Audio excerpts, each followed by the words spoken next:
Hi, I'm Sarah. I'm from Dynamic Boards, and we advertise all the non-executive director roles from right across the UK. And today I'm speaking to John Osborn. John is an associate non-executive director, soon to be a full board member at Thrive Homes.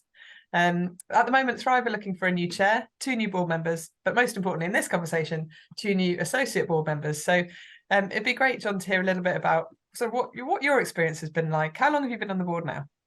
I've been on the board for a year now, so it started last September. It's been a good journey. Yeah, what brought you to consider the role? Well, I was looking to get into more sort of non-executive and board roles.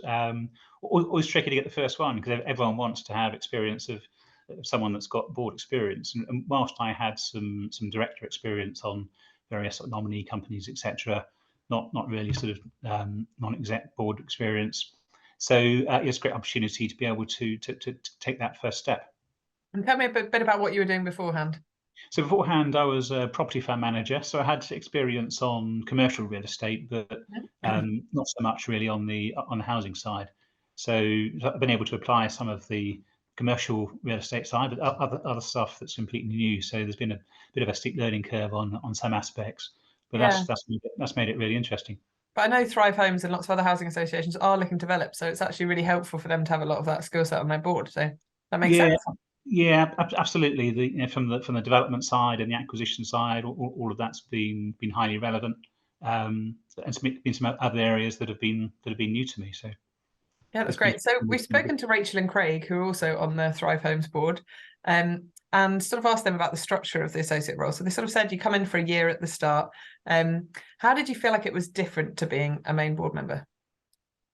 Um, well, actually, I suppose the sort of key difference is you're not actually a sort of voting member, but in all other aspects, actually, it's pretty similar. I Yeah, was encouraged from the outset to get involved and not just sit there and observe, but to get involved and to ask questions. And I think that's been important really because it's the best way to get up to speed is to get more involved. I've been lucky to have a mentor that's helped to sort of guide me through. That's been a really helpful thing because I've been able to bounce questions off my mentor, yeah. and that's and Is the done a lot. mentor someone else on the board? Yes, it is. Yes, I think he'll be retiring, but that particular mentor. But I think the plan is for future associate board member to take on also have a mentor assigned. Yeah, that's great. And I know when we spoke to Rachel and Craig, I think it was Rachel said you couldn't tell who was an associate board member and who was a full board member.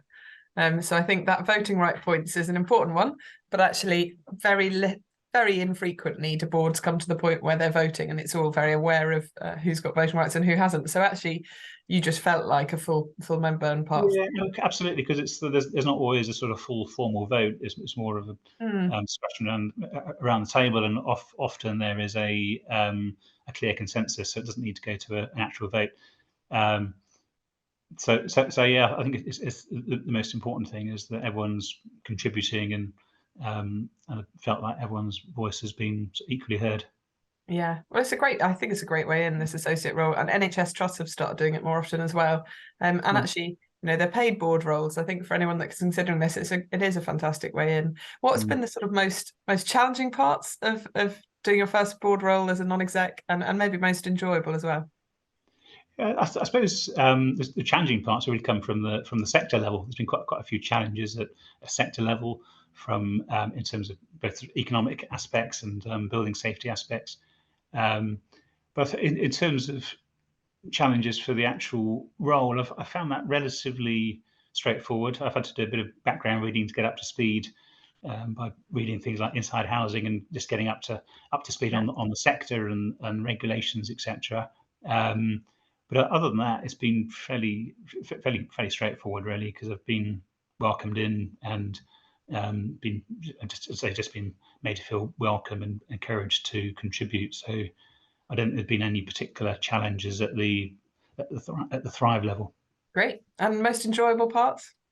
I think just knowing that you're making a contribution to a sector that really needs a lot of help. Everyone knows that the country is short of affordable housing, so to be able to make a contribution to that, I think is really the most rewarding part. Yeah, thanks, John. And alongside this, you've got another role. How have you found sort of the time juggle of this role?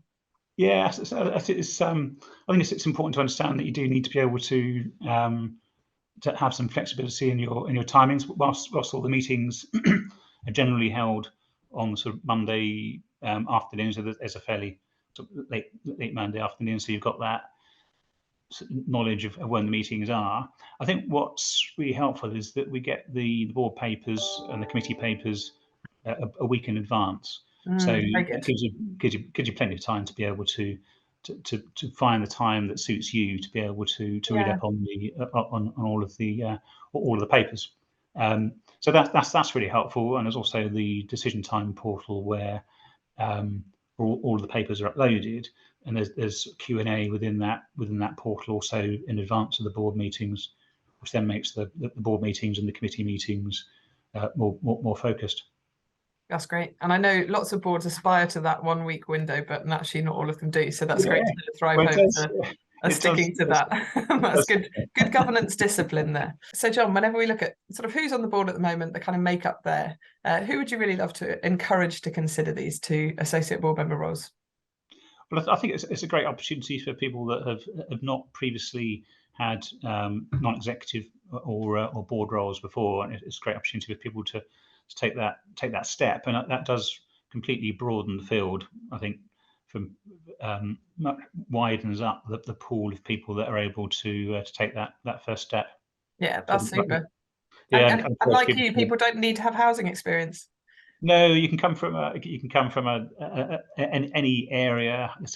There's quite a lot of crossover. I think people don't always realise um, how their skills can be deployed into other areas, that they're often quite easily transitioned, and that there's a lot of overlap with other sectors, whether that be in commercial property, or it could be in financing, or it could be in anything where there's sort of customer engagement.